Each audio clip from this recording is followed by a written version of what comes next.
इस GST news में हम लोग डिस्कस करेंगे कि यदि आपकी कंपनी की यूनिट्स अलग अलग स्टेट्स में हैं और उनकी टर्नओवर हर यूनिट की 2 करोड़ से कम है लेकिन एग्रीगेट टर्नओवर 2 करोड़ से ज़्यादा है, तो क्या आपको हर यूनिट के लिए जीएसटी एक्ट के अंतर्गत ऑडिट कराना होगा। टैक्सील.com के यूट्यूब चैनल पर मैं सी सतबीर सिंह आपका स्वागत करता हूं। रेगुलर अपडेट के लिए आप हमारे चैनल को सब्सक्राइब करें, नोटिफिकेशन बेल को प्रेस करना ना भूलें ताकि जैसे ही हम कोई नया अपडेट डालें आपके पास इमीडिएटली यह अपडेट पहुंच जाए।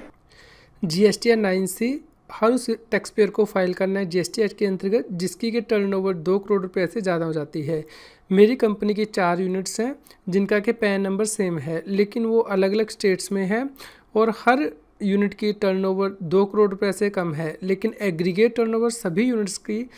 यदि टोटल किया जाए तो 2 करोड़ रुपए से ज़्यादा हो जाती है। तो क्या मुझे जीएसटी 9C को हर यूनिट के लिए अलग से फाइल करना होगा और जीएसटी एक्ट के अंतर्गत ऑडिट कराना होगा। यदि आप सेक्शन 35 को देखते हैं CGST 2017, तो वहाँ पे सब सेक्शन 5 दिया गया है जो कि यह बताता है कि किस व्यक्ति को जीएसटी एक्ट के अंतर्गत ऑडिट कराना है। यानी कि यदि कोई व्यक्ति जीएसटी एक्ट के अंतर्गत रजिस्टर्ड है जिसकी के टर्नओवर फाइनेंशियल ईयर में प्रिस्क्राइब्ड लिमिट से ज़्यादा हो जाती है, ये जो प्रिस्क्राइब्ड लिमिट है वो रूल 80 में दी गई है, तो उस केस में उसे चार्टर अकाउंटेंट या फिर कॉस्ट अकाउंटेंट से अपने जो बुक्स ऑफ अकाउंट्स हैं वो ऑडिट करवानी है। और ऑडिटेड एनुअल अकाउंट और रिकन्सिलेशन स्टेटमेंट यानी कि जीएसटी 9C में यह रिकन्सिलेशन स्टेटमेंट आपको फाइल करनी है एज पर रूल 80।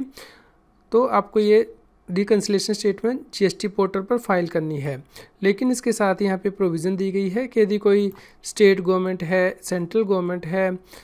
या इसका कोई डिपार्टमेंट है तो उस केस में इनके बुक्स ऑफ अकाउंट CAG के द्वारा ऑडिट किए जाते हैं, तो उन्हें यह ऑडिट नहीं करवाना है। या फिर कोई लोकल अथॉरिटी है जिसका कि ऑडिट किसी लॉ के अंतर्गत अपॉइंट किया गया कोई ऑडिटर करता है, तो उसे भी जीएसटी एक्ट के अंतर्गत ऑडिट नहीं करवाना है। यदि आप रूल 80 देखते हैं CGST रूल 2017, तो वहाँ पे सब रूल 3 दिया गया है जो क्या कहता है कि यदि किसी रजिस्टर्ड टैक्स पेयर की एग्रीगेट टर्नओवर फाइनेंशियल ईयर में 2 करोड़ रुपए से ज़्यादा हो जाती है तो उस केस में अपने बुक्स ऑफ अकाउंट्स से ऑडिट करवाने हैं और reconciliation statement form GST 9C में इलेक्ट्रॉनिकली कॉमन पोर्टल पर फाइल करनी है। एग्रीगेट टर्नओवर को सेक्शन 2 सब सेक्शन 6 में डिफाइन किया गया है। एग्रीगेट टर्नओवर का मतलब है कि सभी taxable supplies, exempt supplies, export of goods and service, interstate supply, जहाँ पे कि पैन नंबर आपका सेम है जो कि ऑल इंडिया लेवल पर कंप्यूट की जाएगी, लेकिन इसके अंदर वह इन्वर्स सप्लाई नहीं आएगी जिस पर के टैक्स रिवर्स चार्ज बेसिस पर आपने पे किया है, या फिर CGST, SGST, UTGST और IGST और सेस, इसे एक्सक्लूड किया जाएगा। यदि आप सेक्शन 35 को देखते हैं तो यहाँ पे वर्ड टर्नओवर यूज़ किया गया है फाइनेंशियल ईयर के लिए, लेकिन टर्नओवर वर्ड को जीएसटी एक्ट में डिफाइन नहीं किया गया है। इस प्रकार जीएसटी एक्ट के सेक्शन 35 से सेक्शन 5 में जो वर्ड यूज़ किया गया है every registered person whose turnover during financial year exceed the prescribed limit, लेकिन जो रूल 80 सब रूल 3 में वर्डिंग यूज़ की गई है वो की गई है every registered person whose aggregate turnover during financial year exceed 2 crore rupees. इस प्रकार सेक्शन 35 में टर्नओवर वर्ड यूज़ किया गया है जबकि रूल में एग्रीगेट टर्नओवर वर्ड यूज़ किया गया है। एग्रीगेट टर्नओवर को तो जीएसटी एक्ट में डिफाइन किया गया है लेकिन टर्नओवर वर्ड को डिफाइन नहीं किया गया है। टर्नओवर इन स्टेट या फिर टर्नओवर इन यूनियन टेरिटरी को डिफाइन किया गया है। इस प्रकार हम कह सकते हैं कि जीएसटी एक्ट के अंतर्गत ऑडिट कराने के लिए आपको एग्रीगेट टर्नओवर को देखना है, यानी कि pan based all India level पर आपको टर्नओवर को देखना है, ना कि स्टेट या फिर यूटी की टर्नओवर को, क्योंकि जो स्टेट या यूटी की जो टर्नओवर होती है वो उस स्टेट या यूनियन टेरिटरी में ही रिस्ट्रिक्टेड रहती है, जबकि aggregate turnover all India level पर देखी जाएगी। इसके अलावा आपको ये भी ध्यान रखना है कि जो फाइनेंशियल ईयर है, फाइनेंशियल ईयर 2017-18, उसमें आपकी जो टर्नओवर है जीएसटी एक्ट के अंतर्गत वो सिर्फ 9 महीने के लिए ही आती है। यानी कि 1 जुलाई 2017 से जीएसटी एक्ट इम्प्लीमेंट हुआ है तो उसके बाद की टर्नओवर आएगी, लेकिन जीएसटी एक्ट के अंतर्गत जब ऑडिट कराएंगे उसके लिए जो आप टर्नओवर देखेंगे उसके लिए आप पहले क्वार्टर को भी इंक्लूड करेंगे, क्योंकि जीएसटी एक्ट के सेक्शन 35 में पूरे फाइनेंशियल ईयर की आपको टर्नओवर लेनी है, ना कि 9 महीनों की टर्नओवर। इसके अलावा एक और बात आपको जो ध्यान में रखनी है वो ये है कि जीएसटी एक्ट के अंतर्गत जब आप ऑडिट कराएंगे तो आपको जो एग्रीगेट टर्नओवर लेनी है वो टैक्सेबल वैल्यू कंसीडर करनी है as per section 15 of GST act. ना कि आपको अपनी बुक्स ऑफ अकाउंट्स में जो आपकी टर्नओवर आ रही है वो नहीं लेनी है, बल्कि जीएसटी एक्ट के अंतर्गत जो वैल्यूएशन की जाती है सप्लाई की वो वैल्यू आपको लेनी है। यानी कि मान लीजिए आपने अपनी यूनिट को कोई स्टॉक ट्रांसफ़र किया है, आपकी यूनिट किसी दूसरे स्टेट में है, उसे अपना स्टॉक ट्रांसफ़र किया है, तो उसकी वैल्यू भी इंक्लूड की जाएगी आपकी टर्नओवर लिमिट को देखने के लिए कि आपको जीएसटी एक्ट के अंतर्गत ऑडिट कराना है या नहीं, और जीएसटी 9C को फाइल करने के लिए। इसके अलावा आपको ये भी ध्यान रखना है कि आपको जीएसटी एक्ट के अंतर्गत उस सप्लाई की वैल्यू भी लेनी है जो कि नॉर्मली आप अपनी बुक्स ऑफ अकाउंट्स में अकाउंट फॉर नहीं करते हैं। जैसे कि डीम्ड सप्लाई होती है, जहाँ पे कि आप मान लीजिए कोई हेड ऑफिस है, वो अपनी ब्रांच को कोई सॉफ्टवेयर देता है, उसके लिए कोई कंसिडरेशन चार्ज नहीं करता है, तो जीएसटी एक्ट में उसे डीम्ड सप्लाई माना गया है और उसकी टर्नओवर भी आपको लेनी है। या फिर कोई क्रॉस चार्ज सर्विस प्रोवाइड की जाती है, ब्रांच हेड ऑफिस को सर्विस प्रोवाइड करती है या हेड ऑफिस ब्रांचेस को सर्विस प्रोवाइड करता है,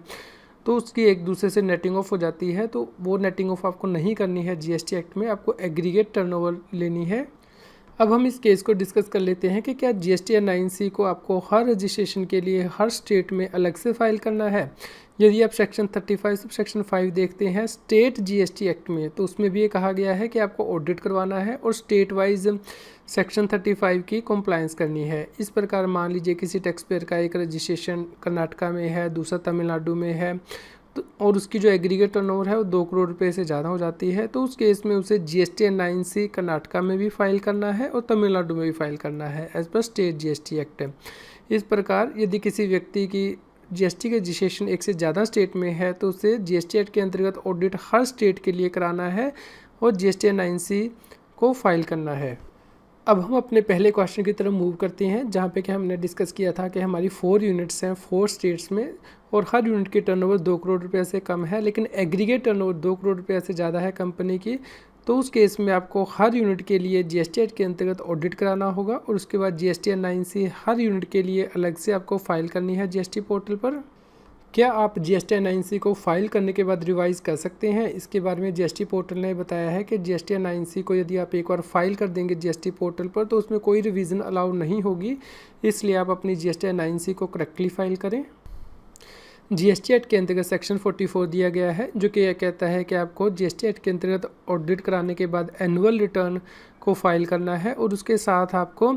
ऑडिटेड एनुअल अकाउंट के साथ रिकंसिलिएशन स्टेटमेंट फाइल करनी है, यानी कि जीएसटी 9C फाइल करनी है। इसके लिए यहाँ पे टाइमलाइन मेंशन की गई है, लेकिन सरकार ने यहाँ पे एक्सप्लेनेशन इंसर्ट की है by CGST removal of difficulty order 2018, जिसे के बाद में सरकार ने अमेंड किया और ये कहा कि 1 जुलाई 2017 से 31 मार्च 2018 की आपको जो एनुअल रिटर्न है उसे 30 जून 2019 तक फाइल करना है। इस प्रकार आपको जीएसटी 9C को आज की डेट में 30 जून 2019 तक फाइल करना है जीएसटी पोर्टल पर। जीएसटी एक्ट के अंतर्गत सेक्शन 47 दिया गया है जो कि यह कहता है कि यदि कोई व्यक्ति अपनी जीएसटी के एनुअल रिटर्न को फाइल नहीं करता है या फिर जीएसटी एक्ट के अंतर्गत ऑडिट कराने के बाद रिकंसिलिएशन स्टेटमेंट को फाइल नहीं करता है तो उस केस में भी उसके ऊपर लेट फीस लगाई जा सकती है और लेट फीस सीजीएसटी एक्ट के अंतर्गत 100 रुपीज़ एवरी डे जो है वो लगेगी और जो मैक्सिमम लेट फीस होगी वो 0.25% होगी जो उसकी टर्नओवर होगी स्टेट में या फिर यूनियन टेरिटरी में। आपको यहाँ पे ध्यान रखना है कि जो लेट फीस यहाँ पे दी गई है वो सीजीएसटी एक्ट के अंतर्गत दी गई है, इतनी ही लेट फीस एसजीएसटी एक्ट के अंतर्गत भी लगेगी, यानी कि स्टेट जीएसटी एक्ट के अंतर्गत। यानी कि यदि कोई व्यक्ति मान लीजिए जीएसटी एक्ट के अंतर्गत ऑडिट कराने के बाद जीएसटी 9C को फाइल नहीं करता है तो उसे 100 rupees every day CGST act के अंतर्गत देने हैं और 100 rupees every day SGST act के अंतर्गत देने हैं, यानी कि 200 रुपया हर दिन का जुर्माना लगेगा और जो मैक्सिमम जुर्माना होगा वो 0.5% होगा, क्योंकि 0.25% सीजीएसटी एक्ट के अंतर्गत होगा और 0.25% एसजीएसटी एक्ट के अंतर्गत होगा। जीएसटीआर 9 यानी कि जीएसटी के एनुअल रिटर्न को किस प्रकार फाइल करना है, इसके ऊपर हमने डिटेल्ड वीडियो बनाई है जिसका लिंक इस जीएसटी न्यूज़ की वीडियो डिस्क्रिप्शन में भी दिया गया है और यहाँ पे टॉप राइट हैंड साइड में कार्ड दिया गया है, इसमें भी इसका लिंक दिया गया है। इसके अलावा जीएसटी 9C को ऑनलाइन किस प्रकार फाइल करना है, यानी कि जीएसटी एक्ट के अंदर ऑडिट कराने के बाद रिकंसिलिएशन स्टेटमेंट को किस प्रकार फाइल करना है, इसके लिए भी हमने वीडियो बनाई है जिसका लिंक जीएसटी न्यूज़ की वीडियो डिस्क्रिप्शन में दिया गया है। आपके ध्यान रखना है कि जीएसटी 9C बनाई ऑडिटर के द्वारा जाएगी, यानी कि कॉस्ट अकाउंटेंट या फिर चार्टर्ड अकाउंटेंट के द्वारा, लेकिन अपलोड टैक्स पेयर को ही करनी है जीएसटी पोर्टल पर। उसके लिए यहाँ पे प्रोसीजर दिया गया है। यदि आप टैक्स के बारे में और अधिक जानकारी चाहते हैं तो हमारे यूट्यूब चैनल की प्लेलिस्ट को रेफ़र कर सकते हैं। यहाँ पे टॉपिक वाइज वीडियो दिए गए हैं जिन्हें कि आप रेफ़र कर सकते हैं। आज की जीएसटी की न्यूज़ आपको कैसी लगी इसके बारे में हमें बताएं। लाइक करें और शेयर करें। जितना अधिक आप लाइक करते हैं और शेयर करते हैं उतनी ही अधिक हमें प्रेरणा मिलती है कि हम और भी अधिक अच्छी जीएसटी की न्यूज़ आप तक पहुंचा पाएँ। जीएसटी, टैक्स और फाइनेंस के रेगुलर अपडेट के लिए आप टैक्सील की मोबाइल ऐप को गूगल प्ले स्टोर से डाउनलोड कर सकते हैं। इसका लिंक इस वीडियो की डिस्क्रिप्शन में भी दिया गया है।